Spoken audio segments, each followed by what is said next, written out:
rich in general, but every time you come across it on the menu, you say, yeah, the torpedoes, full speed ahead, I'm getting them. Well, for me, that includes pancakes. Basically, after I eat a stack of pancakes, I'm useless for the rest of the day. Just lie me on the couch, turn on the TV, and come by every couple hours to make sure I'm still breathing. But today, I may have found a recipe that actually might work for me. It's from Cromwellian England, so mid-17th century, and it's a pancake with no butter and no lard. A pancake for absolution. That'll make sense later, so just stick with me, this time on Tasting History.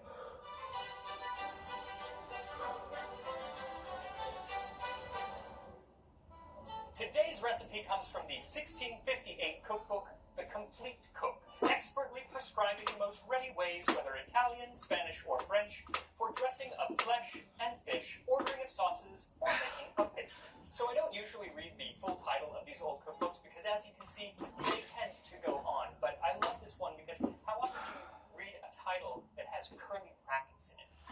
Anyway, to make fine pancakes fried without butter or lard, take a pint of cream and 6 new laid eggs, beat them very well together. Put in 1/4 pound of sugar and 1 nutmeg or a little beaten mace, which you please, and so much flour as will thicken almost as much as ordinarily pancake batter. Your pan must be heated reasonably hot and wiped with a clean cloth. This done, put your batter as thick or thin as you please. Alright, so yes, the recipe doesn't have butter or lard, but it does have 6 whole eggs and quite a bit of sugar, so I may still not feel well after these. But you know what? That's my cross to bear, and I'm going to soldier on. So for this recipe, you'll need 1 pint or 475 milliliters of cream, 6 eggs, 1/2 cup or 113 grams of brown sugar, 1 whole nutmeg or 2 teaspoons of ground nutmeg, or 1 teaspoon of mace, and 2 cups or 240 grams of flour. Now, when it comes to the flour, the recipe gives you a lot of leeway because it doesn't tell you exactly how much flour to use, and it says that you can make it as thin or thick as you want. I like a fairly thick pancake, not like a crepe, so I would put 2 cups, but if you want something more like a crepe, just reduce it to maybe 1.5 cups. If you want it a little bit thicker, then just add some more flour. So first, it's a good practice to mix your eggs off to the side in a separate bowl before adding them to any of the other ingredients. You don't have to. You can just toss them on in, but sometimes you get shell and sometimes they don't mix right, so it's always good to mix beforehand. Then pour your cream into a large bowl, then add the 6 eggs, and beat everything together until nice and smooth. So I whisked the cream and the eggs together for quite some time because I wanted to get some air in there to give the pancakes some fluff. Now, modern pancakes usually have either baking powder or baking soda or something, or yeast in pancakes to give them a rise, but these pancakes don't have anything like that, so eggs, that's all you got to give any fluff. Then pour in the sugar and whichever spice you're going to use, and beat those in as well. Finally, add in your flour and mix it nice and gently just until there are no clumps. You don't want to overmix the flour because it can be kind of.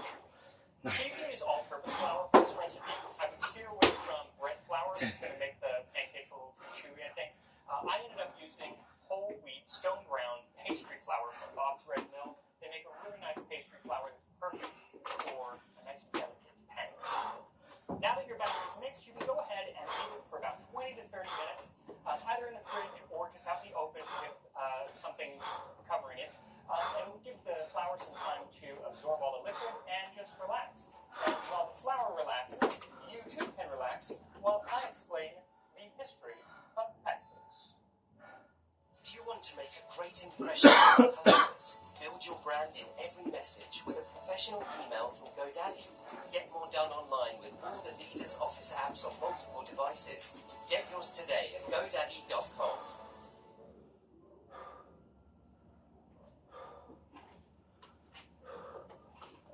With DataCamp, you don't need to download Python to learn Python. You can learn right in your browser with hands-on exercises for coding and data analysis, all in a way that makes data kind of fun. Go to datacamp.com and start learning for free today.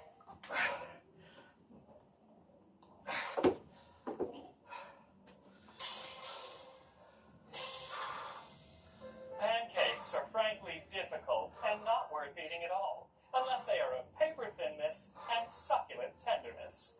Vogue magazine, 1935. Well, Vogue magazine, when it comes to those civilian blue military jackets by Yves Saint Laurent, you may know what you're talking about, but when it comes to breakfast foods, you're out of your league.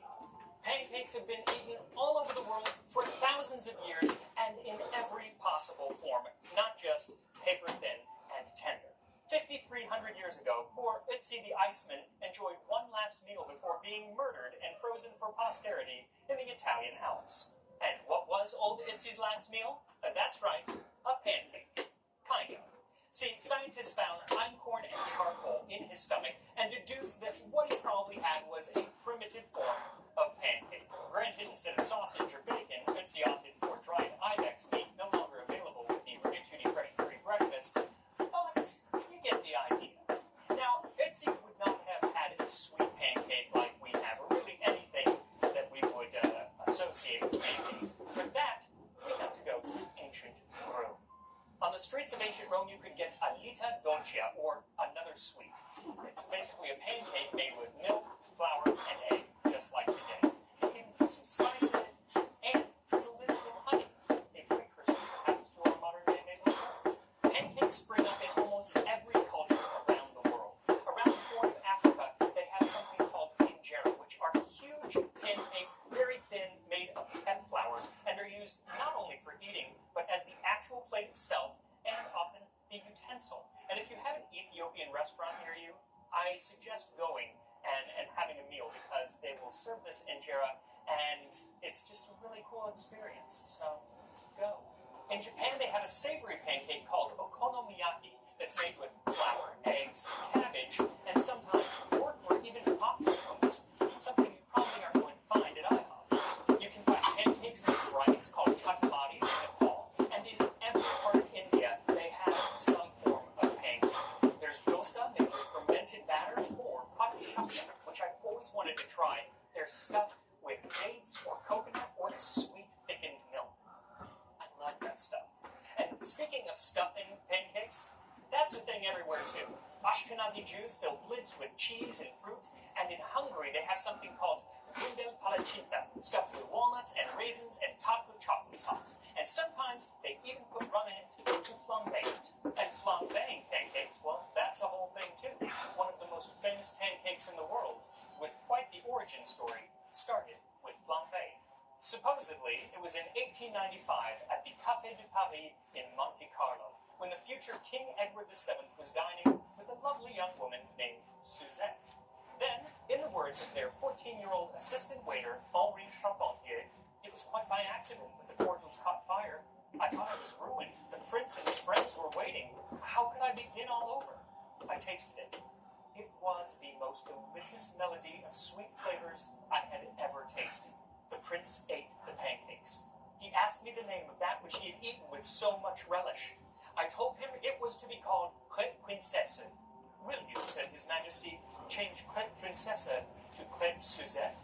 Thus was born and baptized this confection, one taste of which I really believe would reform a cannibal into a civilized gentleman. Who knew cannibalism was so rampant a problem in late 19th century Monaco? But while every culture has their own pancake, I mean, I have like a list of 50 I could have gone into, so I apologize if I skipped over your country, but we'd be here all day. But the actual name pancake comes from English around the 14th or 15th century, about the same time that we started seeing what would become the favored method of fundraising for the Boy Scouts and elementary schools all over. The pancake breakfast. Shrove Tuesday, a day to be shriven or absolved. I told you we'd get back to this. Shrove Tuesday, or Fat Tuesday, or Mardi Gras, was the last day a medieval Englishman or Englishwoman could gorge themselves into oblivion before the 40 days of fasting called Lent. And what better way to gorge yourself than with a pancake breakfast? On the morning of Shrove Tuesday, the whole kingdom is quiet. But by that time, the clock strikes 11. There is a bell rung, called the pancake bell. The sound whereof makes thousands of people distracted and forgetful of manners or of humanity. Then there is a thing called wheaten flour, which the sulphury necromantic cooks do mingle with water, egg,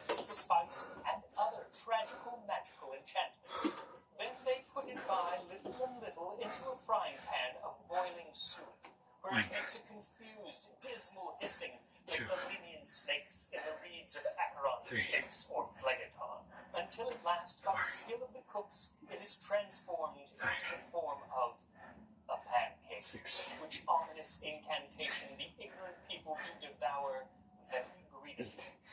Now, John Taylor, who wrote that in 1620, did not actually believe that these pancakes were of the devil. It was written with a bit of tongue-in-cheek, kind of mocking the church at the time and some other institutions, but I love it. Anyway, after filling their bellies on a pancake breakfast, the town people somehow got up the energy to play games and sports, including one called mob football, which is exactly as it sounds. Then, stuffed and probably battered and bruised a bit, they would make their way to the church to ask for final forgiveness before the 40 days of Lent. Now, while the pancakes we're making today would have come out of this same tradition, I feel like the absence of suet and magical enchantments, for that matter, kind of lifted up out of the muck in the mob football world and into the light, sophisticated pancake that we know today. The kind that takes me 24 hours from which to recover. And I can't wait to get back to them. So let's do it.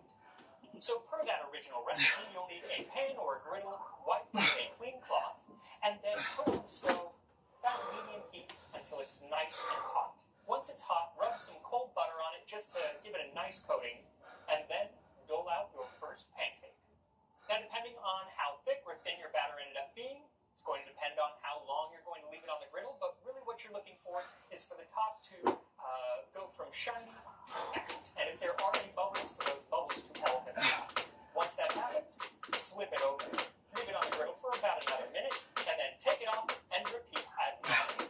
This recipe made me about a dozen pretty good-sized pancakes. So if you want more, double it, and if you want less, who would want less pancakes? It does not compute. So here we are, our 17th century pancakes.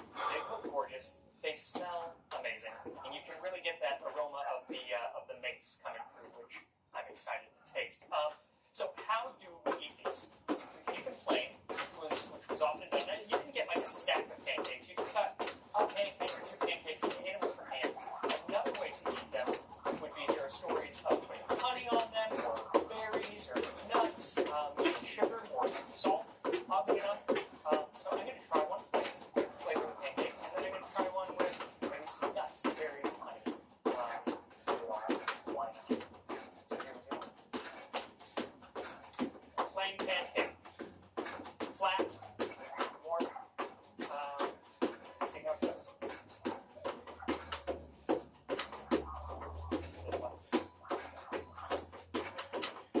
So the texture is a lot like a muffin pancake. Maybe not like as fluffy, not as airy, but still very soft and tender. Really, something you'd recognize. What you won't recognize is the flavor, and that's due to the rather large amount of spice. It's a lot of mace.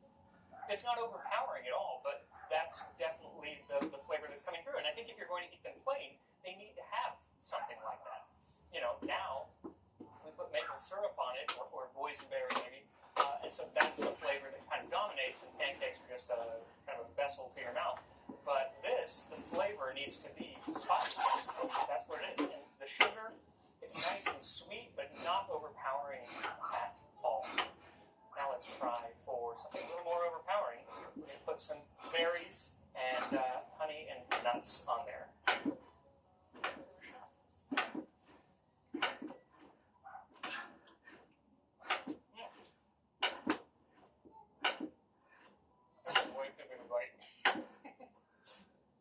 Okay, so once you add all of the accoutrement to the pancake, they really take over the flavor. You can still taste the mace, but the honey and the berries especially kind of really take over. And I kind of like that. It's a little more complicated.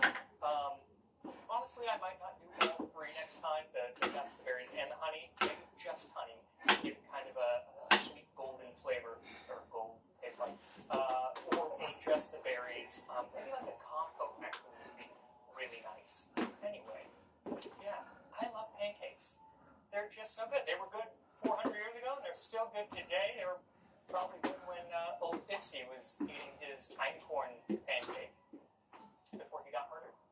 All right, so if making your own pancakes, whether they be modern or from the 16th or 17th century or going back to the Roman times.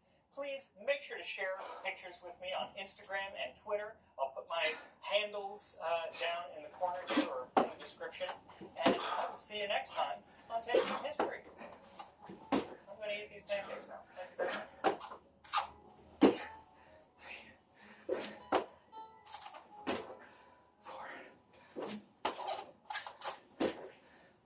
Many time rifts over Madara. On Innistrad, a New England horror plane, a chap called Edgar Markov begins the cursed vampirism of his grandson Sorin. Sorin, Ugin, and a very emotionally healthy core called Nahiri seals some plane-eating monsters, the three Eldrazi Titans, in the mountain of Zendikar, a man-rich plane of adventure and Nahiri's homeworld. They do this to stop them from eating the whole multiverse and use a spell that can only be broken by three planeswalkers assembling at the Eye of Ugin in the mountain and using Ugin's Ghost Flame. Foolproof. And back on Dominaria, two boys called Mishra and Urza are born. Oh no! The boys grow up to be skilled artificers, but when a brotherly feud leads to the death of their mentor, they become indefinite rivals. That rock they were fighting over, whose breaking in two caused their mentor's death, sure does look very similar to that special key that sealed Phyrexia away from Dominaria. It's probably nothing that... Yo, who the fuck are you? The brothers' feud develops into a full-blown world war, and Mishra is corrupted and changed by Phyrexia.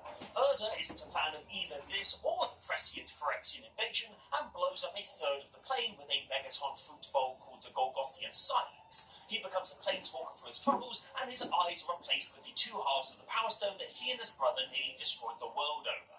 How sentimental, I guess. Time passes, and Urza's gap century backpacking around the multiverse ends when he meets Xancha, a newt or human turned Phyrexian, and decides it's probably time for him to deal with the hell world that ate his brother. His assault fails, he goes mad, and runs away through space with Xancha, being chased by Phyrexians to every world he passes through, some of which are destroyed as a result, and others asking him politely but firmly to leave.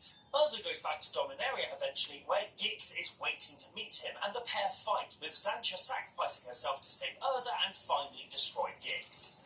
More time passes. On the plane of Kamigawa, a Japanese folklore and later futurist-style world, the mortal emperor seals the daughter of the Kami emperor in a decorative plate to achieve immortality, and that just causes a whole hullabaloo.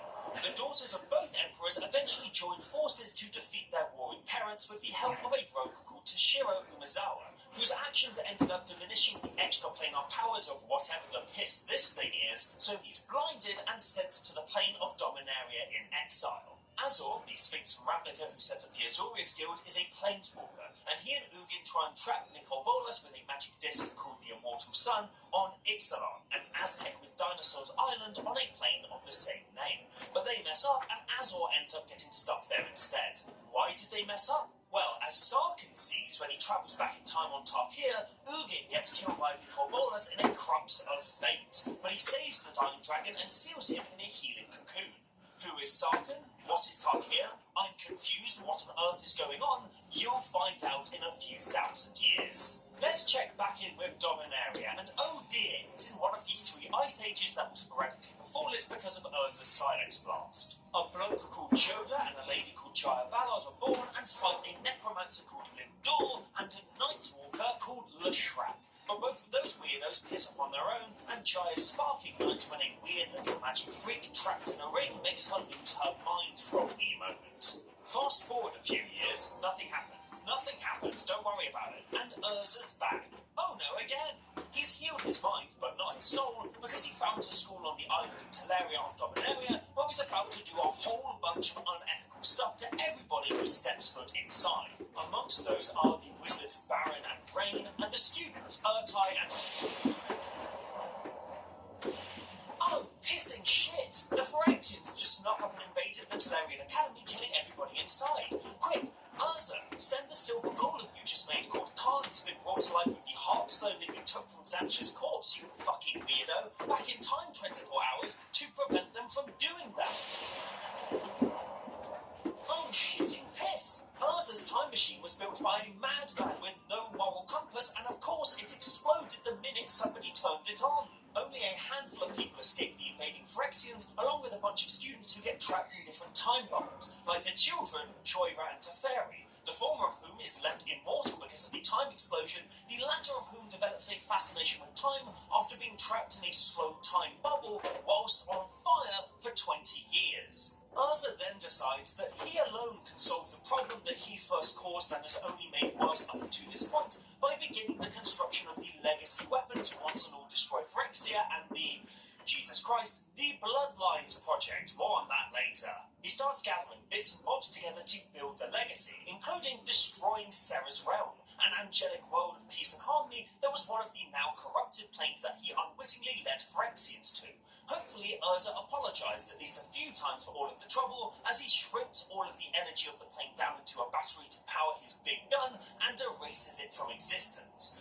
God, Urza sucks so bad. We temporarily zip off to the feudal plane of Algrotha to see some dwarves, vampires, and a Marge Simpson creepypasta duke it out over a magical winds chime, but none of it has any bearing on the main narrative. Speaking of the main narrative, however, Joyra and Teferi move to a land called Zalthea of Dominaria. Tetsuo Umezawa, a distant descendant of Toshiro, slays Nicolbolus. Holy shit, what a chad. The elder dragons on the plane of Archivus end a period of violence so tremendous that it's known as the Blood Age, and establish the School of Strixhaven to study and preserve magical knowledge. And Nahiri is awoken from her meditative watch on Zendikar as the Eldrazi test the bounds of their prison. She fights on their broods and recontains them, wondering where Sonnen and Ugin are. She finds Sonnen on Innistrad, threatening him that if he doesn't get his alabaster ass to Zendikar to fix things up lickety-split, I swear to God, and then Sonnen seals her in a magical moon-shard prison called the Hell Vault with the help of an archangel he created called Avacyn, and leaves her there for thousands of years. You know, for an ageless vampire and a planeswalker, Sonnen sure is short in both temper and sight. We yet again return to Dominaria, where Teferi's new home, itself a place of great magical learning, phases out of existence because of Teferi's time magic meddling, during which the Mad Spark ignites, and a bunch of powerful mages all convene to work out what exactly happened. The obviously villain-coded one turns out to be a big-time villain who wants all the knowledge and power for himself, and the Mirage War breaks out. 200 years later, Teferi turns up and is like, good lord, what happened here? And defeats the bad guy, who then gets trapped in the Amber Prison by the good guy that the bad guy had previously trapped in the Amber Prison during the war. They're also assisted by a lady called Sisse, who's travelling on a flying ship called the Weatherlight, but wait, the who? Travelling on the what? Sisse was born to a Zalfiran family, now slayed by Phyrexians, who was given the skyship Weatherlight by Urza for safekeeping after he wrote from the weather seed that he was given by an angry tree after he convinced him that destroying an entire continent with a magical hydrogen bomb was totally fine and cool, actually. Sisse's on a quest to gather together all the legacy artifacts, a series of items that, when combined together, will form the legacy weapon, because loads of them have been stolen. Stolen from where and by whom, you ask? Well,